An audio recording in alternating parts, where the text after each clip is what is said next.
Good morning, my brothers and sisters. Welcome to episode 41 of Be With Me. Today is about headship, and specifically, it's about an issue of denying headship.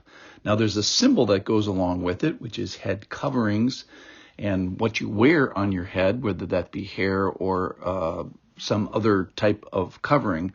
But don't miss this. That's not what this is primarily about. What it's primarily about is spiritual headship. So this is a passage from 1 Corinthians chapter 11 that is about headship, and it's about authority, and it's about submission, and it's about order. And before we all get up in arms about this, which is the call in this passage is don't do that, let's remember it's been modeled by Christ, and he actually is the best example of this. So certainly this is for our benefit. So there is something in this passage for men and for women. I'm going to focus primarily today on men because there's plenty to do for men there.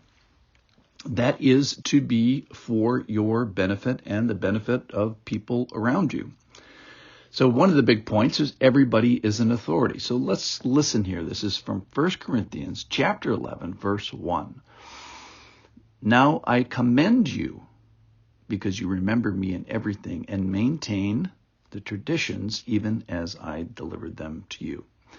But I want you to understand that the head of every man is Christ. The head of a wife is her husband, and the head of Christ is God. Every man who prays or prophesies with his head uncovered dishonors his head. But every wife who prays or prophesies with her head uncovered dishonors her head, since it is the same as if her head were shaven. For if a wife will not cover her head, then she should cut her hair short. But since it is disgraceful for a wife to cut off her hair or shave her head, let her cover her head. For a man ought not to cover his head, since he is the image and glory of God. But a woman is the glory of man. For man was not made from woman, but woman from man. Neither was man created for woman, but woman for man. That is why a wife ought to have a symbol of authority on her head, because of the angels. Nevertheless, in the Lord, woman is not independent of man, or man from woman. All right, let me stop there. That was verse 11. There's a couple more verses in this passage about this spiritual headship, authority, submission. So here's the point. Here's one of the points, is that everybody is in authority. Everybody has authority. Somehow, even Christ here is pictured under authority. I want you to understand the head of every man is Christ, the head of the wife is her husband, and the head of Christ is God. So we have this 100% full God part of the Trinity, Jesus, who is modeling this for us. So everybody take a chill pill. Even Jesus is, he's in the pool first for this to help us with this. Probably because we need it so bad, because we all kind of bristle at this. So what we see here is a spiritual design and spiritual protection and spiritual benefit. So part of this passage is tradition. So head covering and how long your hair is.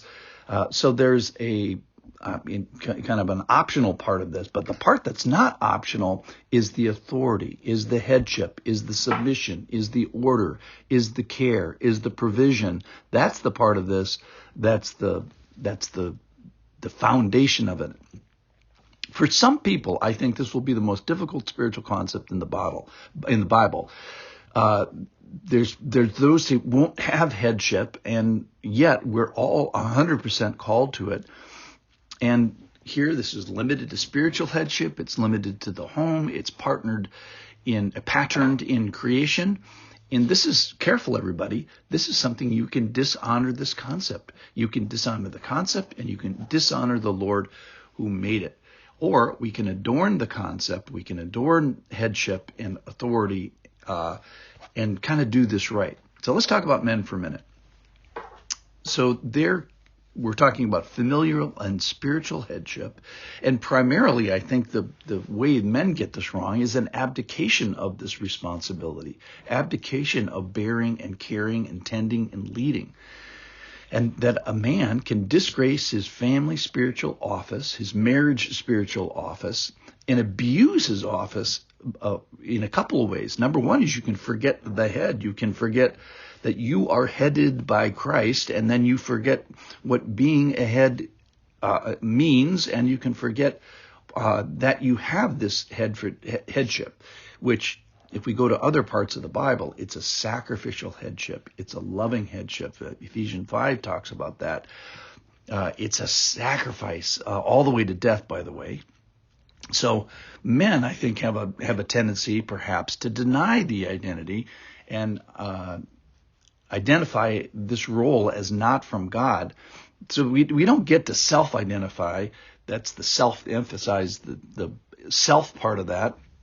No, we are God-identified. This is a non-negotiable job for the man, that you bear the image and the glory of God. It doesn't mean that you're independent, verse 11. It doesn't mean you can deny your dependence. So I think men can cry out against his creation, that is his image bearing and his responsibility to his maker and to his wife. And you can forget that Christ is modeling for this. And you can forget what heading means, which is dying, sacrifice, serving. Forget that he has made from you, that is, you are responsible to the person that God has placed in your headship line, which is your wife and your family. All right, so like hair and like hair covering and the beauty that is the glory of being a female, this position is a glory to men, and one should act like it. So there's this eye to dependence and interdependence. That is, that God gives men this headship and then said, but don't forget, you are born of woman. So one of the points of this passage is spiritually, men and women, take care of each other. Don't disgrace. Don't do this improperly. Don't do this out of order. Don't disglorify God. Don't be inclined to be contentious or independent or I will not. The posture is, yes, Lord, you've made headship and I want to do it right. I don't want to abdicate it. I don't want to disgrace it. I don't want to abuse the office.